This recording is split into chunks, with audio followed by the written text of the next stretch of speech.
Welcome to the Things of the Stars, Sleeping with Science series. These journeys invite you to slow down, quiet your thoughts, and drift into rest while exploring the wonders of the universe. If you enjoy these moments of calm discovery, support us by subscribing to this channel and visiting thingsofthestars.com. In this episode, we will explore a concept that governs every second of our existence, yet remains beautifully elusive: time itself. Time is the fundamental thread, weaving through the majestic fabric of the universe and extending right into the quiet, simple rhythm of our own lives. We feel its passage in the changing of the seasons, the silent ticking of a clock nearby, and the subtle, steady aging of our bodies.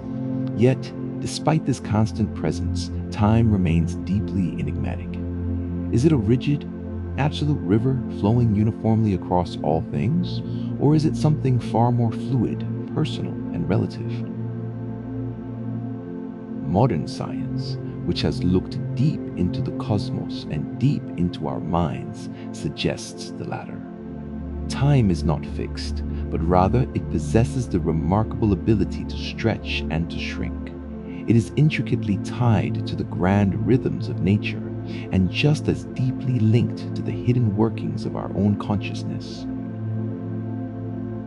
In this gentle journey, we will explore three profound perspectives on time. First, we will examine the physics of time, exploring it as a boundless dimension of our universe. Then, we will turn inward to the biology of time, observing how it beats within our bodies and aligns with our sleep cycles. Finally, we will consider the perception of time, reflecting on how our minds shape its flow. Time connects the distant cosmos to the silent beat of your own heart.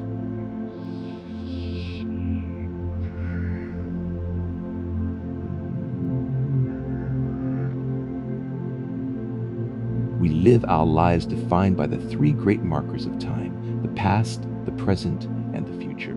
We naturally recall yesterday, we experience the quiet immediacy of now, and we anticipate tomorrow. This one-way flow is so natural, so completely assumed, that we rarely stop to question it. Yet, why are we gifted with the ability to recall the past, but entirely incapable of remembering the future? And why, truly, does time seem to flow at all? Our exploration will reveal insights from every corner of existence. We will find answers in Einstein's breathtaking revelation that time can accelerate or decelerate depending purely on your speed. We will find it in the quiet, internal clock ticking within our brain, diligently aligning us with the ancient dance of day and night. And we will find it in the malleable sense of time that visits us during deep sleep and in the fleeting nature of our memories. Each domain, from the vast emptiness of space to the single moment we inhabit, offers its own subtle insight. Let's begin our story where time itself finds its most flexible form, within the physical universe. Here, surprising discoveries have revealed the true, elastic nature of time. Our journey starts by looking at time through the eyes of physics, where we learn that time is not merely a background stage, but part of the very fabric of space-time itself.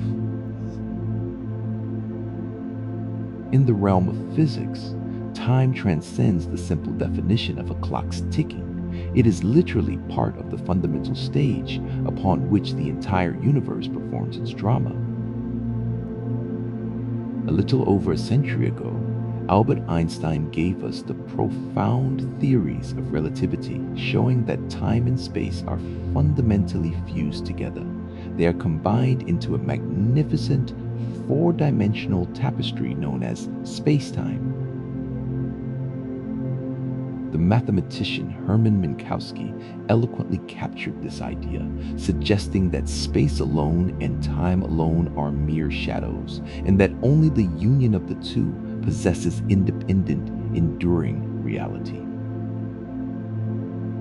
Think of it practically, where an event occurs, and when an event occurs are completely inseparable. If you are arranging to meet a friend, you must specify not just a place, but a time.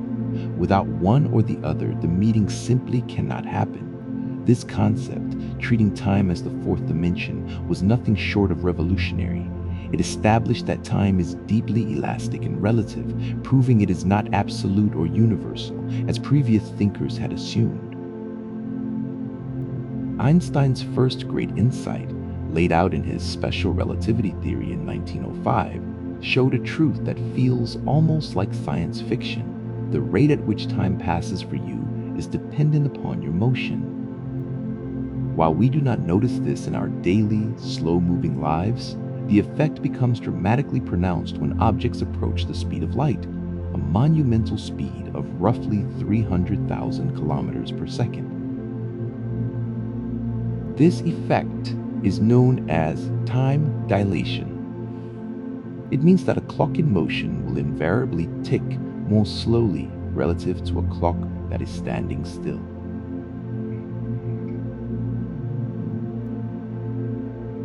We have seen this effect even on small scales right here near Earth. Consider the case of astronaut Scott Kelly, who spent almost an entire year aboard the International Space Station. He traveled at incredible speeds, about 28,000 kilometers per hour relative to Earth. Due to this subtle relativistic effect, Scott experienced time ticking just a fraction more slowly than his twin brother Mark, who remained grounded. When he returned, Scott was, in fact, about 5 milliseconds younger than he would have been had he stayed on the ground. Now, 5 milliseconds may seem trivial, but it is a measured, real difference. This small observation confirms the principle that time truly runs differently for two people if one is moving faster than the other. Imagine how dramatic this effect becomes near light speed. Picture a young astronaut only 15 years old, traveling away from Earth at 99.5% of the speed of light. She journeys through the cosmos for 5 years, measured by her own ship's clock, before turning back. When she returns, she is 20 years old, having lived 5 years. But back on Earth, about 50 years would have passed. Her childhood classmates, who were 15 when she left, would now be senior citizens, around 65 years old. This surreal scenario is a direct consequence of relativity.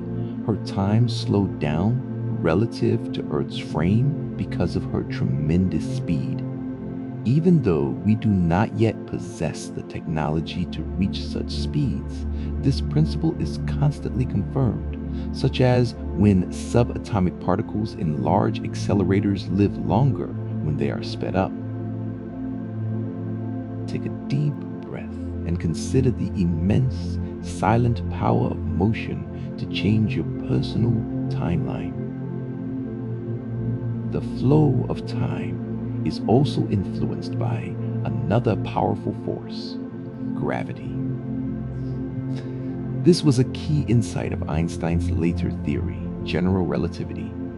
Gravity and acceleration are capable of warping time just as motion does.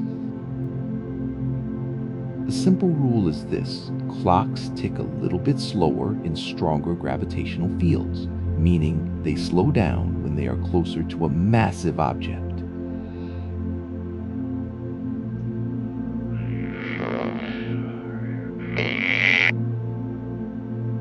On Earth, the difference is tiny.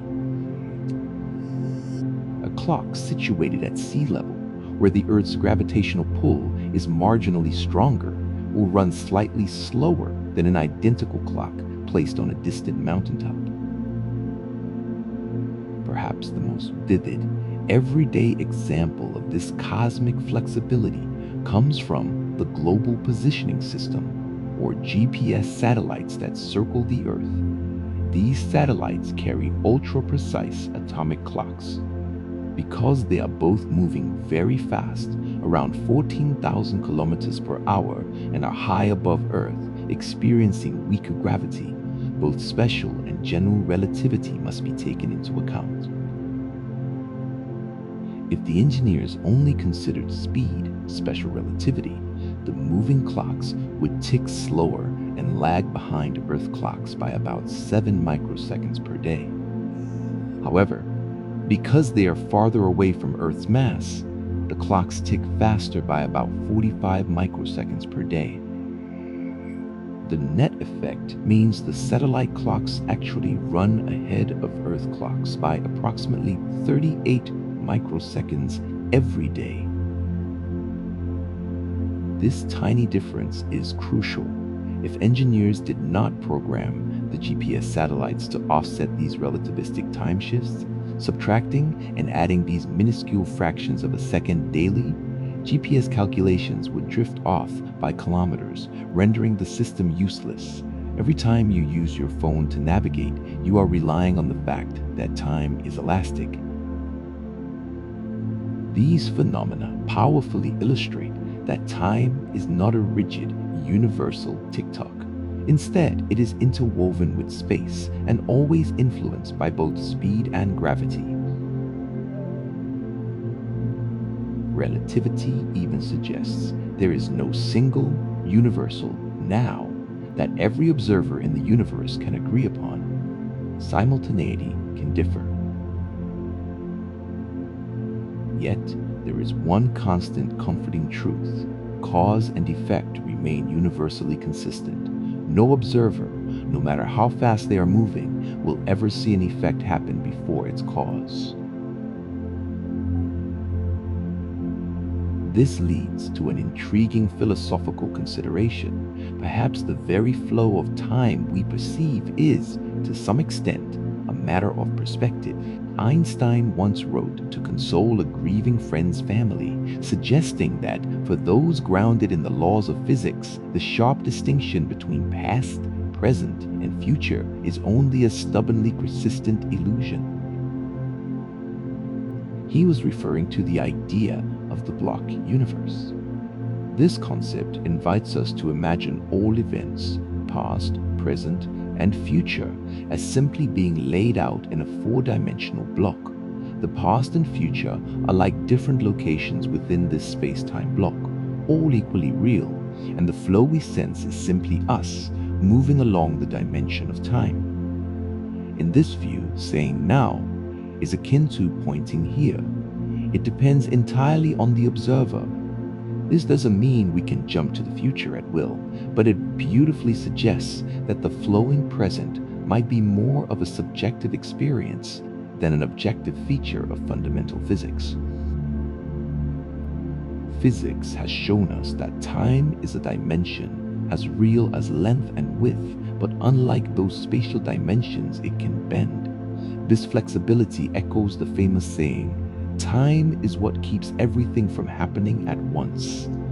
Time spreads events out, ensuring we don't experience an entire lifetime in a single, overwhelming moment. But while physics explains how time can bend, it doesn't fully explain why time always moves in only one direction. This requires us to seek the powerful one-way mechanism that defines the arrow of time. Every human knows, instinctively and profoundly, that time has a defined arrow. The past lies irrevocably behind us. We age, we do not de-age. We remember what happened yesterday, but we cannot, for all our wishing, remember tomorrow. If a cup of coffee is left out, it cools down. A scrambled egg never spontaneously reforms itself into a whole perfect shell.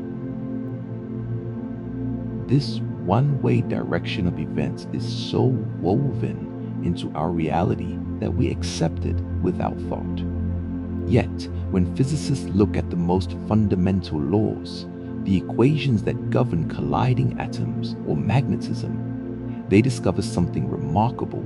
Those laws do not actually prefer a direction. They work perfectly well, mathematically, whether time runs forwards or backwards. So, why then, at the macroscopic level of our everyday world, is the past so fundamentally different from the future? The answer, which is both profound and elegant, is centered on entropy. Entropy is a concept born from thermodynamics, and it is most often described simply as a measure of disorder or randomness within a system. The guiding principle here is the second law of thermodynamics, which states that in any isolated system, entropy must tend to increase over time. In plain, simple terms, this means that things naturally move from order toward disorder. There are simply an astronomical number of ways for a system to be disorganized, but very few ways for it to be highly organized. This fundamental tendency gives time a built-in arrow from a state of lower entropy, which is the past, toward a state of higher entropy, which is the future. Imagine a room that you keep perfectly neat. Over days and weeks, it will inevitably become cluttered as objects scatter and shift. That is entropy increasing. The reverse, a messy room spontaneously becoming perfectly tidy, would require an immensely improbable, statistically unfavored decrease in disorder. Every irreversible process we observe daily, from ice melting in a drink to cream mixing into coffee, is aligned with this increase in entropy. If you watched a film of a shattered glass and then saw the fragments jump up and reassemble into a whole glass, you would immediately know the video was playing in reverse. A simple test to see if a video is being played backward is to look for these entropy violations. We routinely see processes where the forward version is common, but the reversed version practically never occurs. These are the processes that generate entropy. Consider friction. When a bouncing ball gradually comes to rest, its kinetic energy spreads out into the jiggling molecules of heat, increasing the system's entropy. You will never see a stationary ball absorb heat from the floor and spontaneously start bouncing. That would gather energy and decrease entropy, which nature overwhelmingly discourages. So, entropy provides the physical basis for time's arrow. The past was a state of low disorder, and the future will be a state of greater disorder. All the differences we perceive between yesterday and tomorrow, our aging, our capacity for memory, and the rule that cause always precedes effect, can be traced back to this simple fact. As the physicist Sean Carroll suggested, every difference between the past and the future could ultimately be traced to the fact that entropy was lower in the past and is growing. We can recall the past, but not the future, partly because memory formation itself is an irreversible, entropy-increasing process. Laying down a memory in the brain creates physical changes in the neural network, leaving a record of an event that has already occurred. The future, having not yet happened, cannot leave such records for us to find. This leads us back to a deeper, cosmic question. Why was entropy so extraordinarily low at the beginning? The current understanding in cosmology is that the great event known as the Big Bang, occurring 13.8 billion years ago, started the universe in a state that was extremely hot, uniform, and yet somehow possessed very low entropy. Since then, as the universe has expanded, entropy has increased.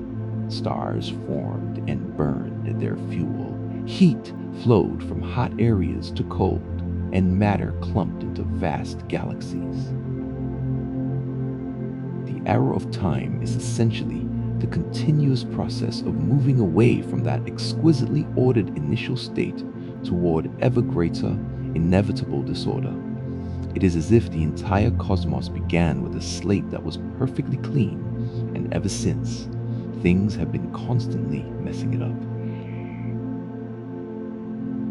The physicist Arthur Eddington, who coined the term time's arrow in 1927, suggested that if we follow time and find more and more random element or disorder in the world, then we are certainly moving toward the future. If, miraculously, things were getting more orderly, we would be moving toward the past. But thankfully, we do not see eggs unscrambling or smoke flowing back into a chimney. Nature's arrow points firmly toward increasing entropy, and thus firmly forward in time.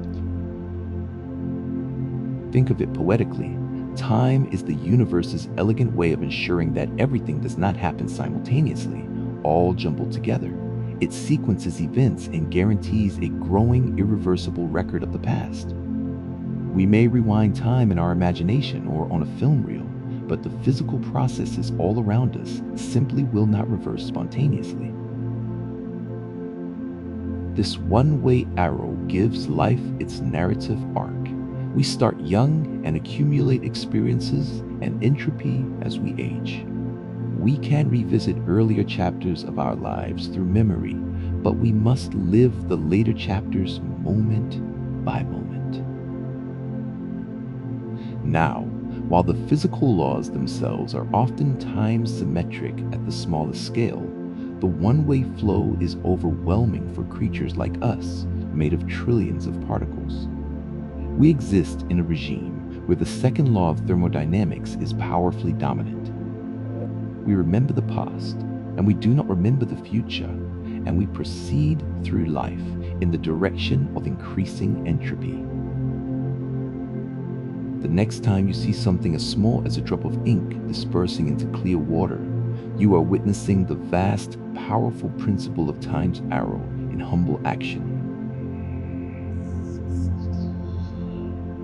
It's a profound cosmic truth that time, unlike the three dimensions of space, has a built-in direction tied to the gentle dispersal of order. With this cosmic perspective in mind, let us zoom inward, gently moving our focus from the vast stars and galaxies to the very mechanism of life. How do living organisms, ourselves included, keep time and align themselves with this fundamental cosmic arrow? Life on Earth has evolved under the silent, steady drumbeat of day and night. And nearly every organism on this planet, from the smallest bacteria to the tallest plants, the swiftest insects, and every human, possesses an internal biological clock that is deeply attuned to the 24-hour rotation of the Earth. These internal clocks drive what we call circadian rhythms. The term itself comes from the Latin circa, meaning around, and diem, meaning day. You can think of the circadian rhythm as an internal timekeeping system that exists primarily to help our bodies accurately predict and prepare for the regular daily changes in our environment. We don't merely react to sunrise and sunset. Instead, our bodies expertly anticipate them. For instance, slowly beginning to raise our body temperature and blood pressure long before the dawn breaks, preparing us for the moment of waking. Circadian rhythms govern a surprisingly wide range of bodily functions.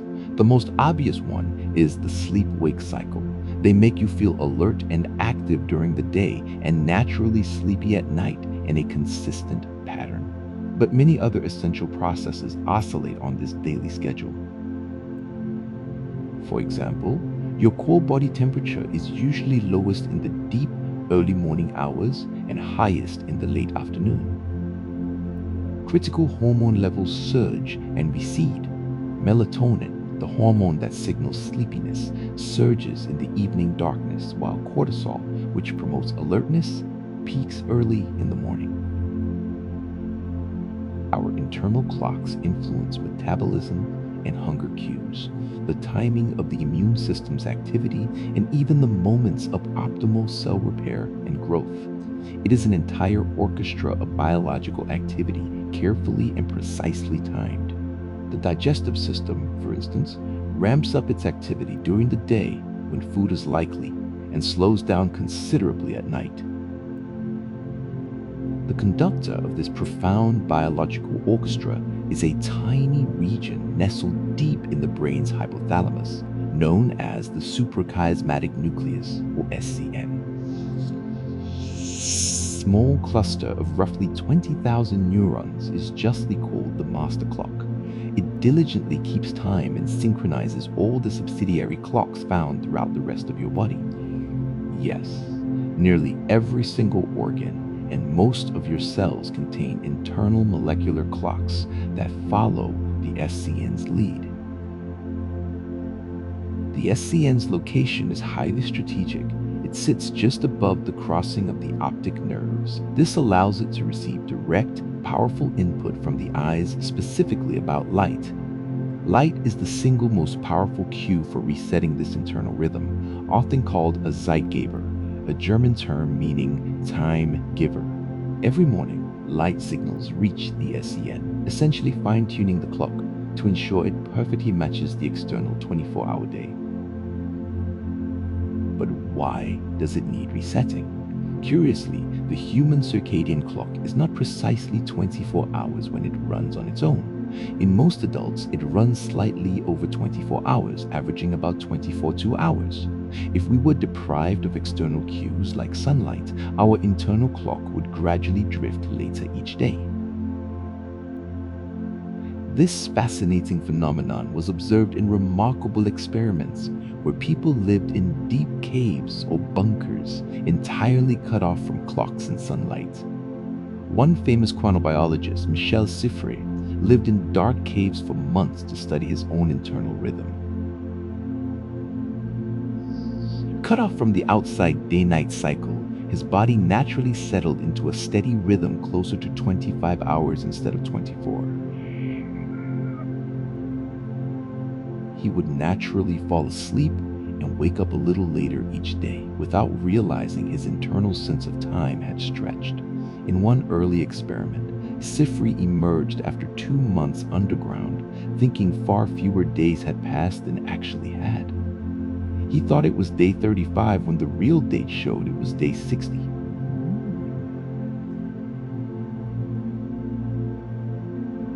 These experiments demonstrated dramatically that our internal clock will free run when external time cues are absent, usually resulting in a cycle slightly longer than 24 hours.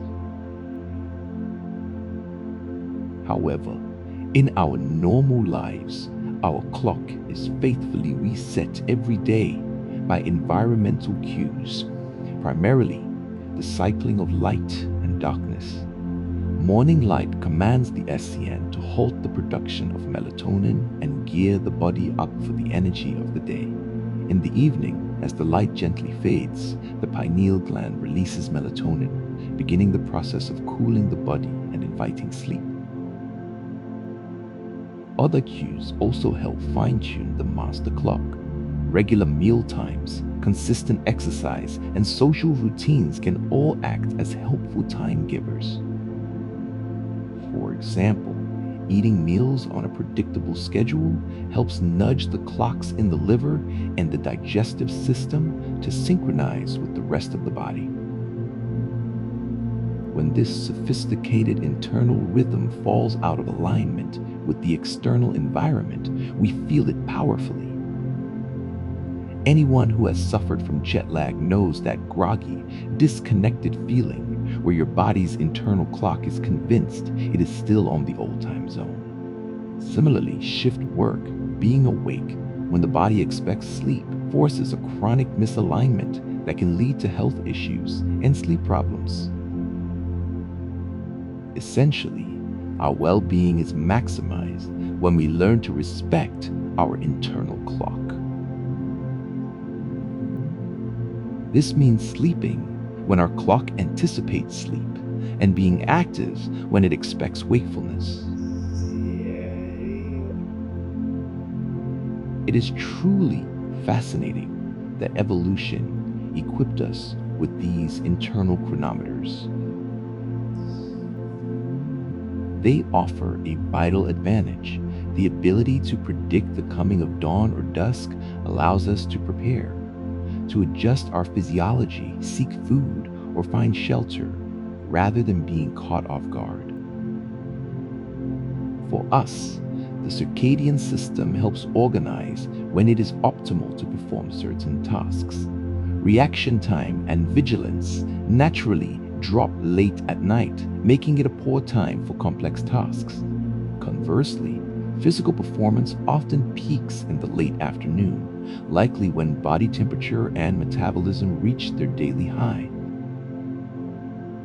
Of course, not everyone runs on the exact same schedule. We have distinct chronotypes, often categorized as morning larks or night owls. These are biological predispositions. Some people's clocks simply run slightly shorter or slightly longer, causing them to naturally wake earlier or later. Teenagers, for instance, naturally experience a shift in their clock that makes them fall asleep much later, a biological sleep phase delay in adolescence. One could say that time lives within us in the form of these beautiful biological clocks. We are all collections of oscillating cells, ticking in intricate biochemical rhythms, all set to the grand dance between the earth and the sun. It is a poetic thought that even if you remove the sun entirely, your body would still, for a time, roughly remember the ancient cadence of day and night. But as we saw in the cave experiments, when external time cues are completely removed, our internal sense of time can slip or stretch. This shows us how much we truly rely on the world around us to calibrate our inner mechanisms. Now that we have seen how our bodies keep time, let us move to the deeper subjective realm of slumber. How do we experience time when we are unconscious? Does time accelerate when we doze off? Many of us have wondered how a full night's sleep can feel like it vanished in a blink, or how a vast, elaborate dream can fit into a mere few minutes of real time. Have you ever settled into bed at night, closed your eyes, and then, seemingly moments later, opened them again to the morning light? In that transition, you might wonder, where did the time go? Sleep can often feel like a genuine time warp. The truth is, our brain never truly shuts off during sleep, and it retains some fascinating capacity to track time. But our perception of time is certainly very different than it is during our waking hours. While we often say that time flies when you're asleep, research suggests that people's conscious estimation of sleep duration is actually reasonably accurate. However, there are subtle biases. Studies consistently find that people tend to overestimate the time elapsed in the early part of the night and then underestimate it in the later part toward morning. This is likely related to the architecture of sleep itself, as we experience more deep, slow-wave sleep early on and more REM sleep later. The most intriguing phenomenon involves time in dreams. It is common to report that a dream felt like it spanned days or even years. Does the brain somehow speed up during dreaming, allowing us to live out hours-long epics in a few minutes of real time? Scientific evidence mostly suggests no, Dream time is approximately equivalent to real time for the person dreaming. Scientists have used a clever method to test this, working with lucid dreamers, those individuals who realize they are dreaming and can perform tasks within their dream state. In one experiment, lucid dreamers were instructed to signal the researchers with distinct eye movements when they started counting, and then signal again when they believed they had reached 10 seconds within the dream.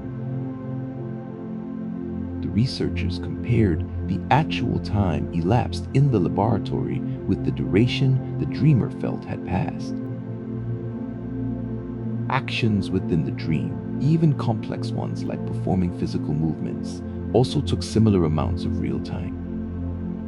This suggests that the flow of time in dreams is not radically accelerated or decelerated. A minute spent dreaming is, for the most part, a minute spent in real life. So why does it sometimes feel as if dreams cover long periods, even though a REM sleep episode might only last 20 to 30 minutes? One explanation is related to how we recall our dreams. We usually only remember the very last dream segment right before we awaken. Therefore, it can seem as if that final dream lasted the whole night, when in fact dreams occur throughout the entire sleep cycle, but often fade completely from memory if we don't wake immediately following them. Additionally, dreams are often masters of narrative jumping. You might dream that years passed in the storyline, but the dream did not require you to subjectively experience every moment of those years. The dream sequence likely skipped ahead, and your mind simply inferred that a long time span had occurred in the plot. The brain is a brilliant, efficient storyteller, capable of compressing or implying time within the context of the dream's events without making you live every second. It is like a novelist writing. 10 years later, the hero arrived, and your mind accepts that time skipped instantly. Another common experience is hitting the snooze button, drifting into a quick dream, and living through an elaborate scenario, only to wake 5 minutes later, wondering how so much happened so quickly. The brain, in that transition, creates the impression of a detailed, lengthy sequence with great efficiency. Consider also how time is perceived during the transition into sleep. In the moments of drifting off, the capacity to gauge time diminishes. If you have ever been under anesthesia for surgery, you know the most dramatic version of this. You perceive no time whatsoever between the moment you start counting backward and the moment you awaken. Subjective time simply disappears. Normal sleep is gentler but similar. Once you are in deep, non-REM sleep, there is very little conscious processing dedicated to time-stamping moments. As a result, a long duration can feel like an instant in retrospect. This is why sleeping can be like a marvelous unconscious time machine to morning. We close our eyes and skip straight to a later hour with no genuine awareness of the intervening duration. This highlights the essential truth: our perception of time's passage is intimately linked to consciousness and memory. If no memory is formed during a period, there is no conscious sense of that duration. If anything, the experience of time in dreams is subjectively variable, often distorted by intense emotional and psychological factors. Conversely, a pleasant flowing dream might seem to be over in a flash. So, does time go fast when you're asleep? Subjectively, yes. Time is not painfully felt minute by minute as it is during a struggle with insomnia. Sleep is nature's exquisite way of allowing long hours to pass painlessly. If you feel like time regularly goes fast in your sleep, you are likely perfectly normal. You simply grant a block of lost time to rest, and you gladly surrender to the gentle passage of the hours. We have seen how time flows in our slumber. Now, let us turn to our waking life and the mind's conscious perception of time. We all experience that an hour can feel agonizingly long or instantly short, depending entirely on the context.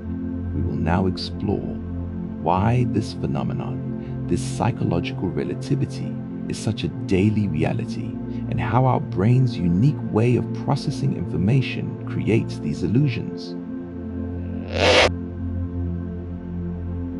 Beyond the precise calculations of physics and the steady rhythm of our biology, time makes its true home in our minds as pure experience. 2 minutes can feel like an eternity if you are waiting anxiously for crucial news. Yet an entire evening can seemingly vanish when you are absorbed completely in a profound conversation or a beloved activity. This elasticity of psychological time is one of the most recognizable traits of consciousness.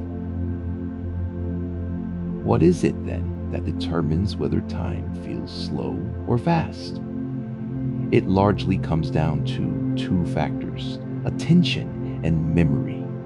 It depends on how much we are noticing in the moment and how many new, distinct impressions we are forming. There is truth in the old saying, time flies when you're having fun. When we are engaged in an enjoyable, completely absorbing activity, sometimes called a state of flow, we naturally stop monitoring the clock.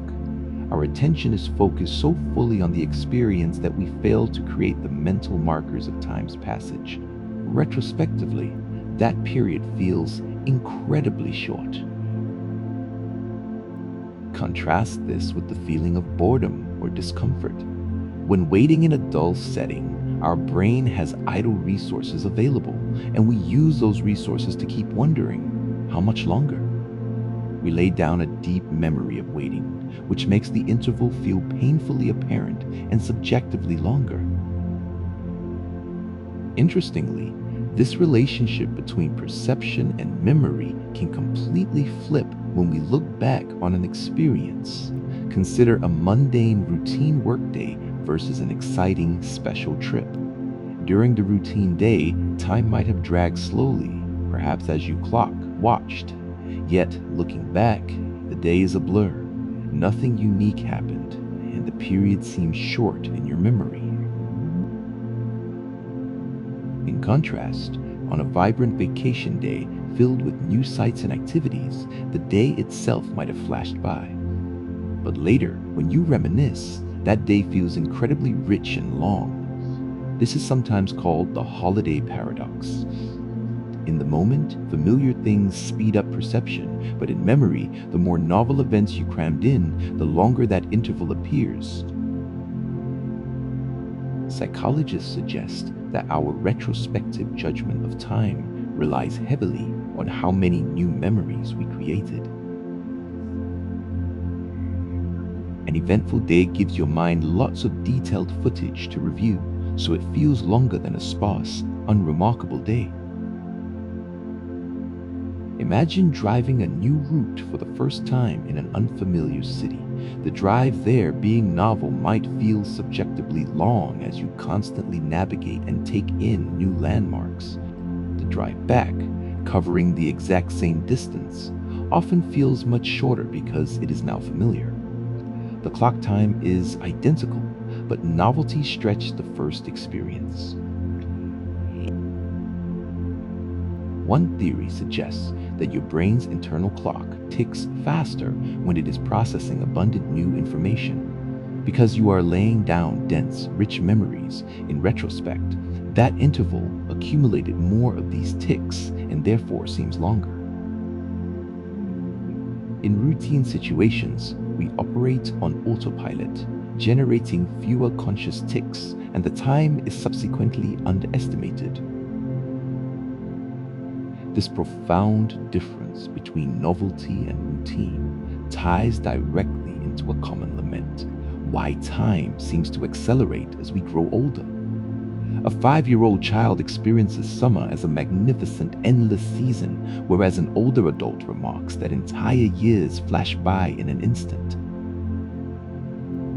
Several explanations are offered for this subjective acceleration. One is the proportional theory. For a 5-year-old, a single year represents 20% of their entire lived existence, a vast, epic proportion of time. For a 50-year-old, that same year is only 2% of their total experience, a much smaller slice. The second, and often more powerful, explanation is the novelty hypothesis. In our youth, everything is new.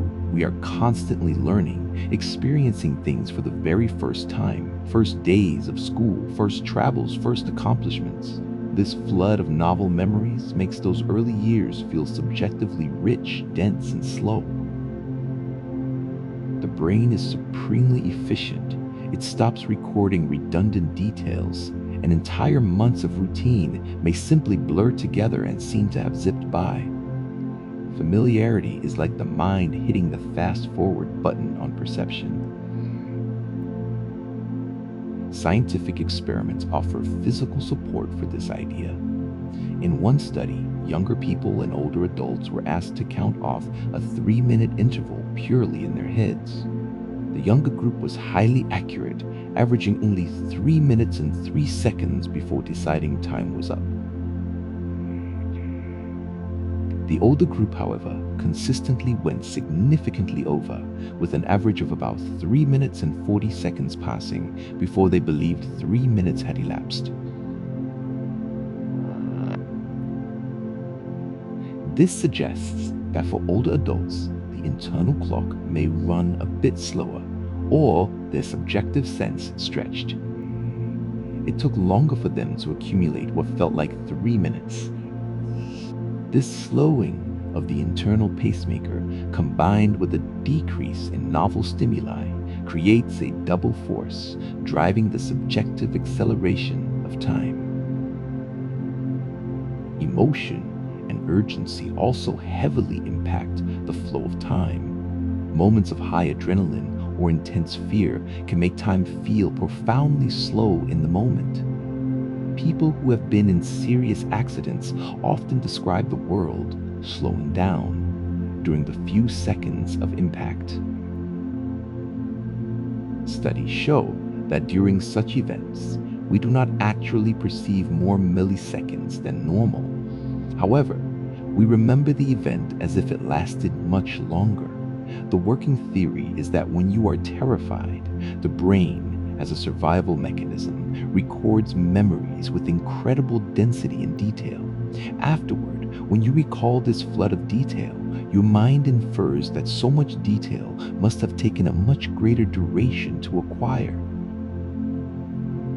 Conversely, states of intense focus like mindfulness meditation can significantly alter time perception. Practitioners often report that time feels more expansive, perhaps because they are focusing so fully on the present moment that even short durations feel rich and full. Some research has even shown that after meditation training, people perceived short intervals as slightly longer than before, suggesting they became more sensitive to the moment-to-moment passage of time. Neurologically, our sense of time involves complex interactions across various brain regions, including the cortex and the basal ganglia. Neurotransmitters like dopamine play a crucial role in speeding up or slowing down our internal clock. For example, when dopamine levels are high, perhaps due to excitement or stimulation, the internal clock tends to run fast. This can cause people to overestimate durations. The internal clock tends to run fast, that more time has passed than actually has. This aligns with the feeling that when you are eagerly waiting for something, your mind is racing, and each second feels elongated. In a beautiful parallel to physics, our psychological time is completely relative to the internal state of the observer. The quote, often humorously attributed to Einstein, perfectly captures the feeling. Put your hand on a hot stove for a minute and it feels like an hour. Sit with a pretty girl for an hour and it feels like a minute. That's relativity. Finally, our very thoughts about time are shaped by culture and language. We commonly use spatial metaphors for time. We say, save time, waste time, or lose track of time. These metaphors influence our behavior. Consider the Aymara people of the Andes, who hold a fascinatingly unique view. In their linguistic and gestural metaphors, they place the past in front of them and the future behind. To them, the past is something known and visible, situated in front of your eyes, while the future is unseen, literally behind your back. This is the complete opposite of the convention used in English. Even with such variations, the fundamental human experience is still that we move in one direction through time. No culture experiences the effect before its cause, or tomorrow before yesterday. But how we visualize and value time can deeply affect our patience and stress levels. The human mind has the unique, profound ability for mental time travel. We can recall past episodes and imagine future possibilities. This ability may be one of the key reasons we have such an acute sense of time compared to other animals. It allowed us to strategize and prepare. But it also means we often spend so much psychological time living in the past or the future that we miss the present moment. Many great philosophies encourage us to ground ourselves firmly in the now to find tranquility. Stress often arises from regretting the past or worrying unduly about the future.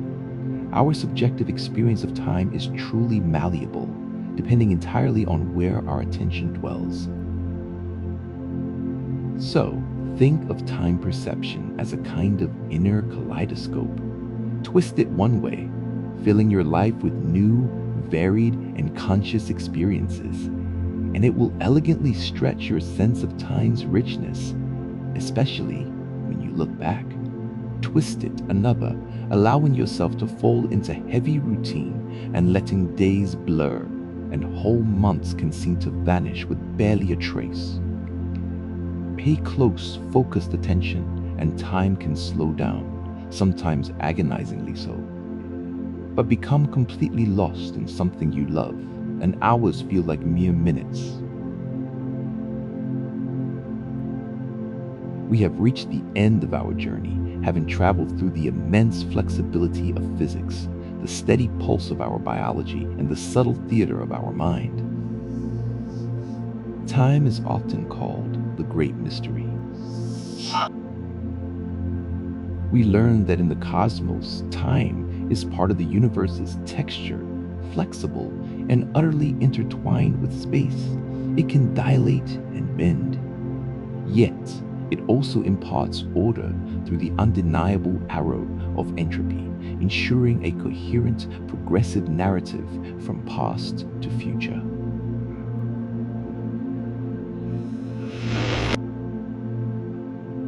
In our own bodies, time is deeply, beautifully ingrained. Every cell marches to circadian rhythms, perfectly tuned to Earth's silent turning.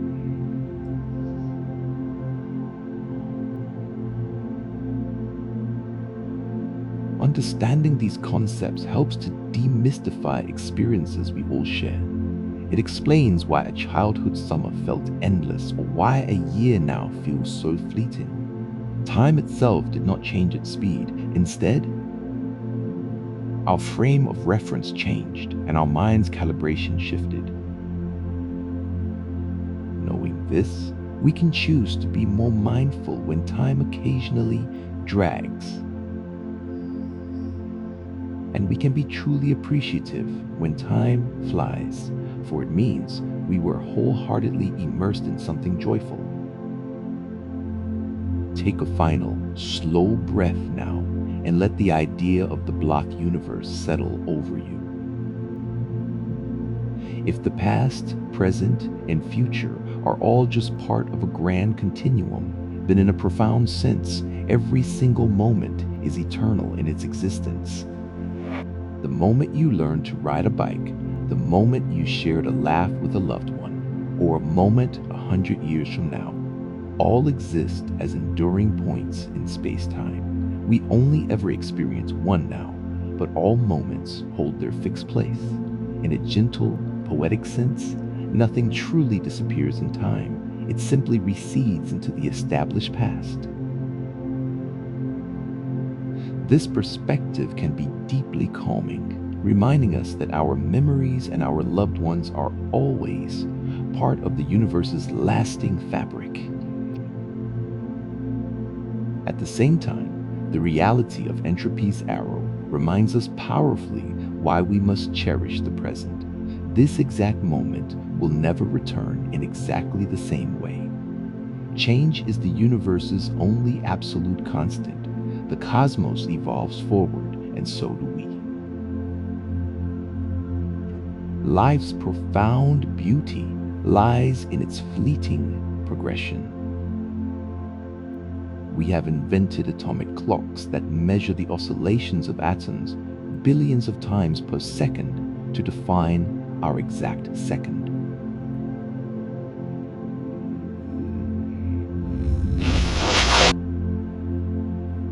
Perhaps the greatest art of living is learning to balance these two kinds of time. Do not be enslaved by the clock's rigid, objective ticking. Instead, allow yourself to sometimes tune into your body's and your mind's gentler, slower time. That often means allowing yourself to slow down and simply be present, stretching the experience of the now. This is especially true in our busy modern era where we constantly feel there is never enough time.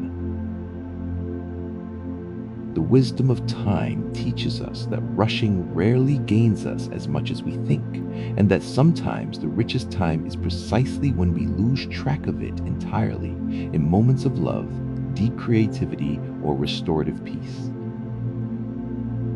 As you lie here now, preparing for sleep, let these vast, beautiful thoughts float by like distant clouds. The physics of starlight and the concept of time dilation can feel immense and grand, gently lulling your analytical mind with their sheer scale. The steady rhythm of your breathing and your heartbeat is your own internal clock, settling down for the night, aligning perfectly with the ancient, reliable circadian rhythm of countless creatures under the same moon and sky.